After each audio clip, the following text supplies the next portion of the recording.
Assalamu alaikum. Today we are going to discuss about demography, important chapter of community medicine. So demos means the people and the graphy means measurement. So in demography we study population.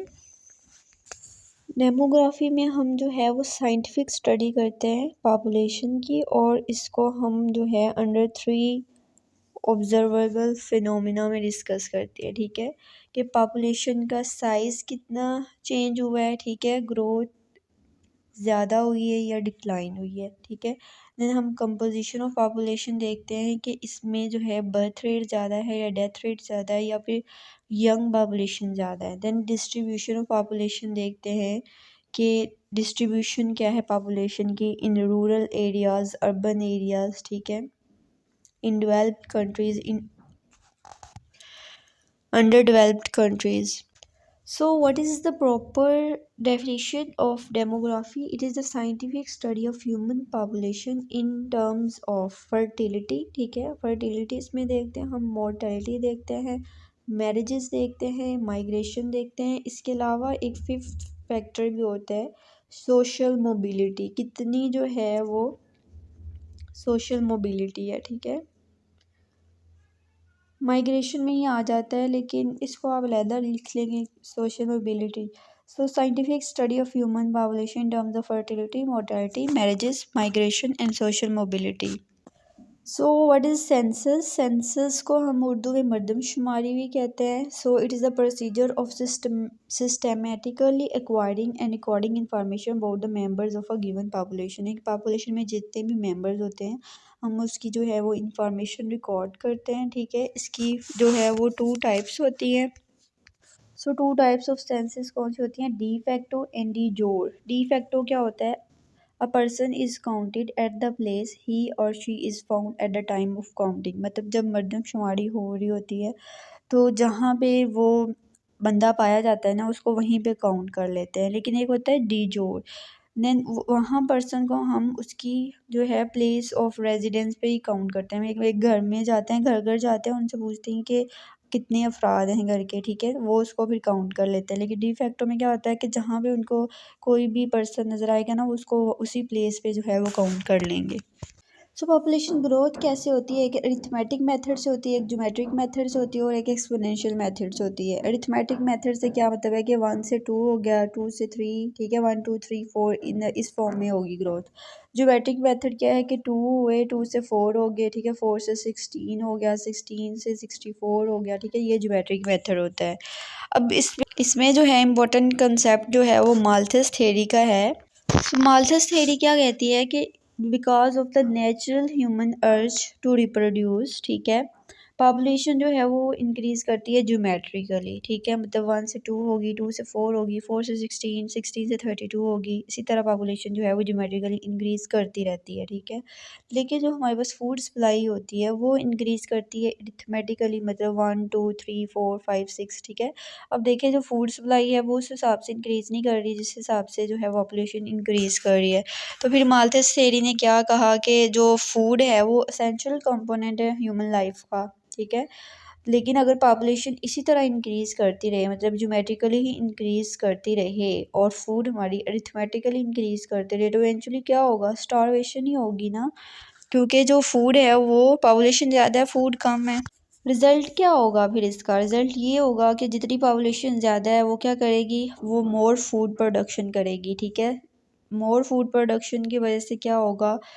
और ज़्यादा population increase करेगी जिसकी वजह से और ज़्यादा जो है वो फूड शॉर्टेज होगी। ठीक है, क्योंकि जो पॉपुलेशन जो इंक्रीज़ हो रही है वो टेक ओवर कर लेगी लैंड को, मींस मोर क्रॉप प्रोडक्शन। ठीक है, सो एक कंडीशन आती है कि उसको फिर हम माल्थ्यूसियन ट्रैप कहते हैं। माल्थ्यूसियन ट्रैप क्या होता है कि हमारी पॉपुलेशन बहुत ज़्यादा होती है लेकिन हमारी फूड जो है वो बहुत कम होती है, उतनी रिक्वायरमेंट नहीं होती। ठीक है, ये देखिए इस ग्राफ में आपको नज़र आ रहा है कि ये फूड हम प्रोड्यूस कर रहे हैं। ठीक है, लेकिन जो हमें फूड चाहिए, ठीक है, वो फूड जो है वो इतनी है। और इस यहाँ पे ये दोनों पॉइंट्स क्रॉस करते हैं, एक पॉइंट ऐसा आता है, ठीक है, कि माल्थ्यूजियन ट्रैप, ठीक है, इस पॉइंट को हम माल्थ्यूजियन ट्रैप कहते हैं, ठीक है। और इवेंचुअली यहाँ पे क्या होता है कि फूड जो है वो जितनी पॉपुलेशन ज़्यादा होती है उस हिसाब से फूड नहीं होती, और जो है वो इवेंचुअली क्या होता है, स्टारवेशन हो जाती है। Next is vital index. Vital index is important, ठीक है, एसक्यू में भी पूछ लेते हैं, एमसीक्यूज भी होते हैं इसके। ये क्या होता है कि नंबर ऑफ लाइव बर्ड्स, ठीक है, बर्ड्स को हम न्यूमिनेटर पे रखते हैं और डिवाइड करते हैं बाय मीन डेथ्स पे, ठीक है, पर 100 deaths, number of live birds पर 100 deaths is called vital index, ठीक है। सो अगर वाइटल इंडेक्स 100 हो तो इसका मतलब होता है कि पॉपुलेशन जो है वो ना तो इंक्रीज़ करेगी ना डिक्रीज़ करेगी, पॉपुलेशन कांस्टेंट रहेगी। अगर वाइटल इंडेक्स ज़्यादा है 100 से, इसका मतलब है पॉपुलेशन जो है वो इंक्रीज़ करेगी, ठीक है। लेकिन अगर वाइटल इंडेक्स कम हो 100 से, इसका मतलब होता है पॉपुलेशन डिक्रीज़ करेगी। तो ये पूछ लेते होते हैं कि वाइटल इंडेक्स अगर 100 से कम हो तो what does it indicate, and अगर 100 से अबव हो तो क्या होगा। तो अगर 100 से अबव होगा तो पॉपुलेशन इंक्रीज़ करेगी, अगर 100 से कम होगा तो पॉपुलेशन डिक्रीज़ करेगी। देन नेक्स्ट इंपॉर्टेंट कंसेप्ट आता है डिपेंडेंसी रेशो का। डिपेंडेंसी रेशो क्या होती है कि हम एक पॉपुलेशन है उसमें कितनी वर्किंग एज ग्रुप है, ठीक है, जो वर्क कर रहे हैं, जिनके पास जो है वो जॉब्स हैं, और कितनी पॉपुलेशन है जो उनके ऊपर डिपेंड कर रही है, ठीक है। ज़ाहिर है जो चिल्ड्रन बिलो 15 है वो उनके ऊपर डिपेंड कर रहे होंगे। इसके अलावा एल्डरली पॉपुलेशन 65 और अबव है वो उनके ऊपर डिपेंड कर रही होती है। तो दिस इज़ डिपेंडेंसी रेशो। सो इसका फार्मूला क्या होता है, children below 15 plus elderly 65 and above, और नीचे हम वर्किंग एज ग्रुप लेते हैं 15 to 64 ईयर्स और मल्टीप्लाई करते हैं bye means of 100। So this is the dependency ratio. अगर हमने सिर्फ यंग डिपेंडेंसी रेशो निकालनी हो तो फिर हम फार्मूला क्या लगाएंगे, हम सिर्फ चिल्ड्रन बिलो 15 लेंगे और नीचे वर्किंग एज ग्रुप लेंगे और मल्टीप्लाई 100 करेंगे। इसी तरह अगर हमने ओल्ड डिपेंडेंसी रेशो निकालनी हो फिर हम क्या करेंगे, फिर हम एल्डरली लेंगे 65 एंड अबव और नीचे वर्किंग एज ग्रुप लेंगे, ठीक है। और अगर इन दोनों को कंबाइन लेंगे तो this is total dependency ratio. Next is sex ratio. Sex ratio क्या होगी, number of males divided by number of females multiply by 100। लेकिन इंडिया में ये जो है ट्रेंड ऑपोजिट होता है, मतलब फीमेल्स ऊपर होती है और मेल्स नीचे होते हैं। नॉर्मली क्या है, मेल्स ऊपर है और फीमेल्स नीचे हैं, लेकिन इंडिया में क्या होता है कि फीमेल्स ऊपर हैं और मेल्स नीचे है, ठीक है। पॉपुलेशन डेंसिटी क्या है, population density is the number of persons living पर स्क्वायर किलोमीटर। एक स्क्वायर किलोमीटर में कितने जो हैं पर्सन रह रहे हैं वो पॉपुलेशन डेंसिटी होती है। और पाकिस्तान की पॉपुलेशन डेंसिटी जो है 2020 में 277.47 पर स्क्वायर किलोमीटर थी। देखिए कितना ज़्यादा है ये, 1 किलोमीटर में 277.47 पीपल रह रहे हैं।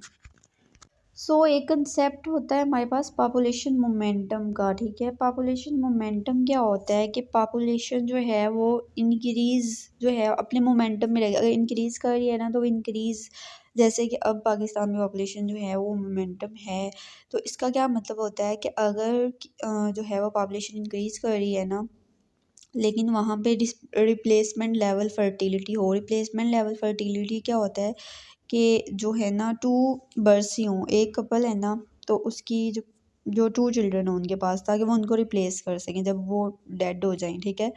तो इसके बावजूद भी जो है वो पॉपुलेशन जो है वो कंटिन्यू करती रहेगी, इंक्रीज़ करती रहेगी डिस्पाइट रिप्लेसमेंट लेवल फर्टिलिटी, क्योंकि हमारे पास जो है concentration of people in the child bearing जो ईयर्स हैं वो बहुत ज़्यादा हैं, ठीक है। ठीक है, क्यों ऐसा क्यों होता है कि देखो ना, अब एक कपल है, वो अगर 2 चिल्ड्रन हैं उनके, वो उनको रिप्लेस कर देंगे तो फिर पॉपुलेशन क्यों इंक्रीज़ होती जा रही है, ये कांस्टेंट क्यों नहीं है। इसकी रीज़न ये होती है कि पास्ट में बहुत ज़्यादा जो है वो हाई फर्टिलिटी रेट्स, ठीक है, की वजह से होता है ऐसा, जिसकी वजह से बहुत ज़्यादा जो है वो यंग पीपल आ जाते हैं, ठीक है। अब ये जब यंग जो जनरेशन है ये जब ओल्डर होगी और रिप्रोडक्टिव एजेस से पास करेगी, ठीक ठीक है, तो ग्रेटर नंबर ऑफ बर्थ होंगी will exceed the number of deaths in the older population. So इसकी यही रीज़न होती है कि जो पास्ट में जो है वो हाई फर्टिलिटी रेट्स की वजह से बहुत ज़्यादा यंग पॉपुलेशन होती है, और वही यंग पॉपुलेशन जब रिप्रोडक्टिव एज से पास करती है फिर बहुत ज़्यादा लाइव बर्थ्स होती हैं और डेथ्स उतनी नहीं होती। तो इस वजह से population in continue to increase, population increase करती रहती है डिस्पाइट के रिप्लेसमेंट लेवल ऑफ फर्टिलिटी जो है वो अचीव किया हुआ है। पॉपुलेशन मोमेंटम फैक्टर का क्या फार्मूला होता है? क्रूड बर्थ रेट, ठीक है, और मल्टीप्लाई करते हैं हम इसको average life expectancy at birth. Then what is population doubling time? Population doubling time क्या है कि कितना टाइम लेगी पॉपुलेशन जो है वो डबल होने में। It refers to the time that would take for a population to double. तो पॉपुलेशन डबलिंग टाइम में 70 हम ऊपर रखते हैं, ये कांस्टेंट होता है, ठीक है, कांस्टेंट होता है, और नीचे हम क्या रखते हैं? Annual growth rate. अगर हमें हमें दिया होता है सिनेरियो में कि जो है एनुअल ग्रोथ रेट पॉपुलेशन का इतना है तो कितनी देर में जो है ये पॉपुलेशन डबल हो जाएगी, तो इसमें आपने 70 divided by annual growth rate करते हैं और जितने ईयर्स आ जाते हैं उतने ईयर्स में वो पॉपुलेशन जो है वो डबल हो जाती है।